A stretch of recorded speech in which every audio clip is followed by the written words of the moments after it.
Here we go.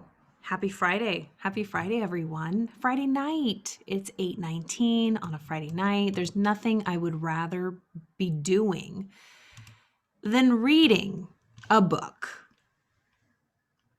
That's really the truth these days. Here I am. I'm continuing Your Faith is Your Fortune by Neville Goddard. We are in his book. This is a compilation of 10 of his books, and the book that I'm reading from all this week. If you need to catch up, all of the links should be in this feed, in this group here, so you can catch up on that and all of my other readings as well. And I also have these on YouTube at the Citadel. I think the link, my link with all my info, it takes you to the YouTube Citadel channel also, or if you want to share this with somebody who doesn't have Facebook. So Your Faith is Your Fortune.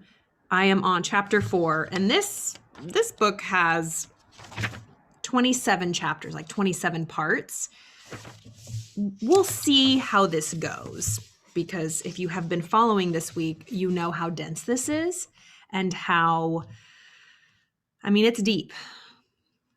I don't think a week will do it, but we'll see. I'll read through some of it this weekend to see if, I can maybe consolidate. But anyways, here we go. I'll read for a little bit.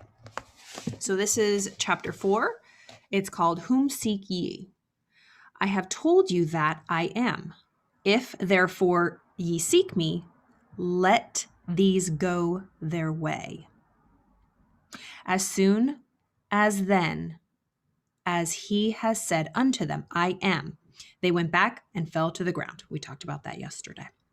Today, there is so much said about masters, elder brothers, adepts, and initiates that numberless truth seekers are being constantly misled by seeking these false lights. For a price, most of these pseudo-teachers offer their students initiation into the mysteries, promising them guidance and direction. Man's weakness for leaders, as well as his worship of idols, makes him an easy prey of those schools and teachers. Good will come to most of these enrolled students. Good will come to most of these enrolled students. They will discover after years of awaiting and sacrificing that they were following a mirage. They will then become disillusioned in their schools and teachers, and this disappointment will be worth the effort and price they have paid for their fruitless search. They will then turn from their worship of man, and in so doing discover that which they are seeking is not to be found in another, for the kingdom of heaven is within. This realization will be their first real initiation. The lesson learned will be this: there is only one master, and this master is God, the I am within themselves. Hi, Gentini. Angel. Mom, I'm busy. Okay, let me read that last part again. This realization will be their first real initiation when they realize that the kingdom of heaven is within. The lesson learned will be this: there is only one master, and this master is God, the I am within themselves. I am the Lord thy God. Remember, it's in the subconscious mind. In our own minds, the I am, the Lord, the master of this property. I am the Lord thy God, who led thee out of the land of darkness, out of the house of bondage. I am your awareness. I am. Your awareness is Lord and Master, and besides your awareness, there is neither Lord nor Master. Your awareness is Lord and Master, and besides your awareness, there is neither Lord nor Master. You are master of all that you will ever be aware of being. You are master of all that you will ever be aware of being. Hello. I can read that 20 times. You know that you are, do you not? Knowing that you are is the Lord and master of that which you know you are. You could be completely isolated by man from that which you are conscious of being, yet you would, in spite of all human barriers, effortlessly draw to yourself all of that you were conscious of being. The man who is conscious of being poor does not need the assistance of anyone to express his poverty. The man who is conscious of being sick, though isolated in the most hermetically sealed, germ-proof area in the world, would express sickness. There is no barrier to God, for God is your awareness of being. Regardless of what you are aware of being, you can and do express it without effort. Stop looking for the master to come. He is with you always. Stop looking for the master to come. He is with you always. I am with you always, even unto the end of the world. You will from time to time know yourself to be many things, but you need not be anything to know that you are. Ooh, that's a riddle. Let me read that again. You will from time to time know yourself to be many things, but you need not be anything to know that you are. You can, if you so desire, disentangle yourself from the body you wear. In so doing, you realize that you are a faceless, formless awareness and not dependent on the form you are in your expression. Isn't that the truth? Like those people that get in those, accidents and they lose limbs.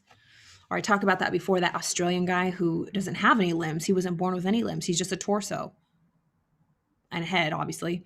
And he's like one of the most amazing motivational speakers. Married, happy. And, I'm sure we always wonder, like, God, what if anything like that happened to us? Like, who would we be? We would still be us. It doesn't matter if everything got cut off because we're not our bodies. We're our consciousness. Okay. So it says, if you can, if you so desire, disentangle yourself from the body you wear. In so doing, you realize that you are a faceless, formless awareness and not dependent on the form you are in, and not dependent on the form you are in your expression.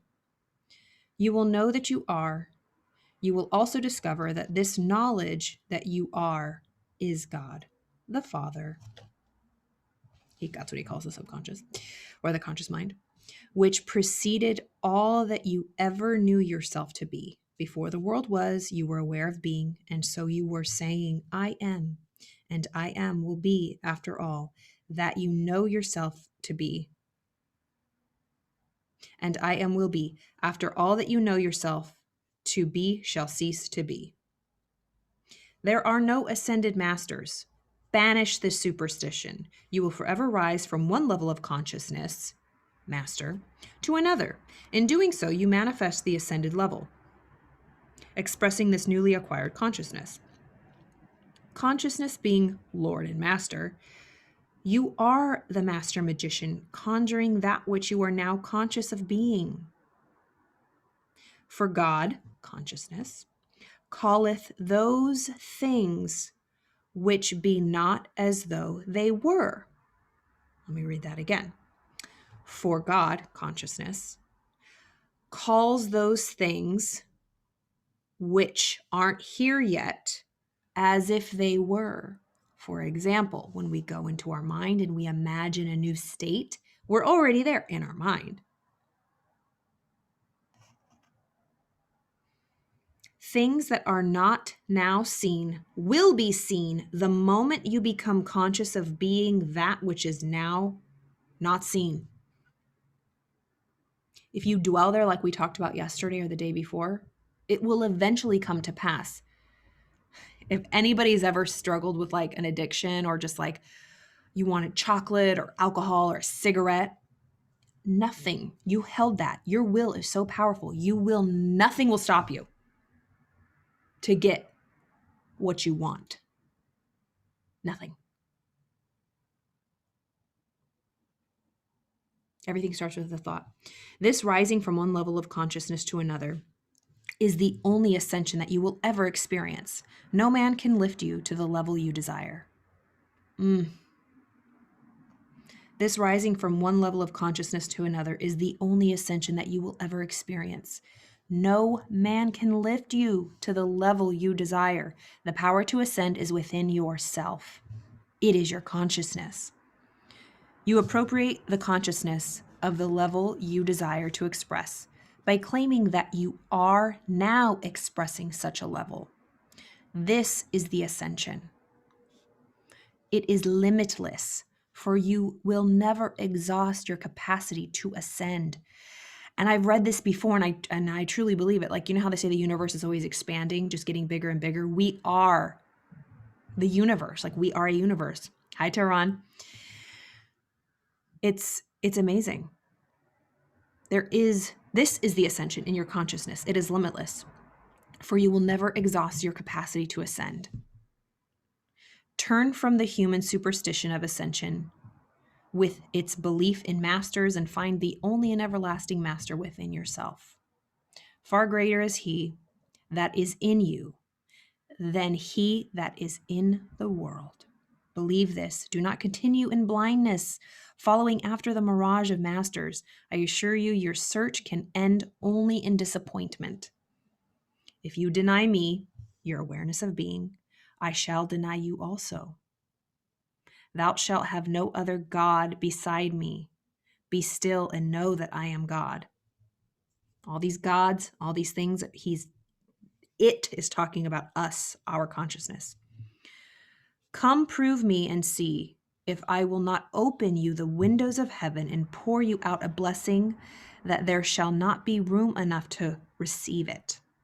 Do you believe that the I am is able to do this? Then claim me to be that which you want to see poured out. Claim yourself to be that which you want to be and that you shall be. Claim yourself to be that which you want to be and that you shall be. Claim it in your consciousness. Not because of masters will give it to you, but because you have recognized me, yourself, the I am. To be that, I will give it unto you, for I am all things to all. Jesus would not permit himself to be called good master. He knew that there is but one good and one master. He knew this one to be his Father, the consciousness, in heaven, the awareness of being. The kingdom of God, good, and the kingdom of heaven are within you. Your belief in masters is a confession of your slavery. Our belief in masters, anything outside of us, anything that holds the keys to something that we have to ask permission, that we have to seek and find, or that'll teach us or help us. Our belief in masters is a confession of our slavery. Woof. Only slaves have masters. Change your conception of yourself, and you will, without the aid of masters or anyone else, automatically transform your world to conform to the changed conception of yourself, the changed conception of yourself. Change your conception of yourself, and you will, without the aid of masters or anyone else, automatically transform your world to conform to your changed conception of yourself. You are told in the book of Numbers that there was a time when men were in their own eyes grasshoppers. Did we read this yesterday? Yeah. Were in their own eyes grasshoppers. And because of this conception of themselves, they saw giants in the land. Because they saw themselves so small, everybody else was bigger. You are told in the book of Numbers that there was a time when men were in their own eyes as grasshoppers. And because of this conception of themselves, they saw giants in the land. This is as true of man today as it was the day it was recorded. Man's conception of himself is so grasshopper-like that he automatically makes the conditions around him to appear gigantic. In his blindness, he cries out for masters to help him fight his giant problems. Holy moly, man, this book was written in the 40s, but I mean, this is biblical stuff he's interpreting here. Let me read that again. You are told in the book of Numbers that there was a time when men were in their own eyes as grasshoppers, and because of this conception of themselves, they saw giants in the land. This is as true of men today as it was the day it was recorded. Man's conception of himself is so grasshopper-like that he automatically makes the conditions around him appear gigantic. In his blindness, he cries out for masters to help him fight his giant problems. Jesus tried to show man that salvation was within himself and warned him not to look for his Savior in places or people. If anyone should come saying, "Look here or look there," believe him not, for the kingdom of heaven is within you. I'm going to stop right there. That was good. I liked that piece of this chapter. I hope you all enjoyed that. You can, I would say Monday and Tuesday of this week was a little rocky. The beginning of this book was hard. It was kind of dry, but it just keeps getting better and better. So I think I'm going to continue with this next week. Your Faith is Your Fortune, Neville Goddard. Remember, Thursdays, 5 o'clock Pacific, 8 o'clock Eastern, me, you, live Zoom call, mindfulness and meditation. Well, it's mindfulness and mindset, but we really did this meditation. I implement therapeutic kind of guided. We did a guided kind of exercise into our inner self. I'm just meshing all of this and I'm having fun doing it. If you are interested, please click on the link. It's in the photos. And just enjoy your weekend. And I look forward to seeing you all next week. If you are enjoying this and you know anybody else that would enjoy this, please invite them to the Citadel. I would love to have them join the community. And also check in the link in my bio for the Citadel on YouTube. And I put all the videos there every day. I haven't really promoted that, so you can share those with your friends and enjoy the Citadel. Have a wonderful evening, everyone.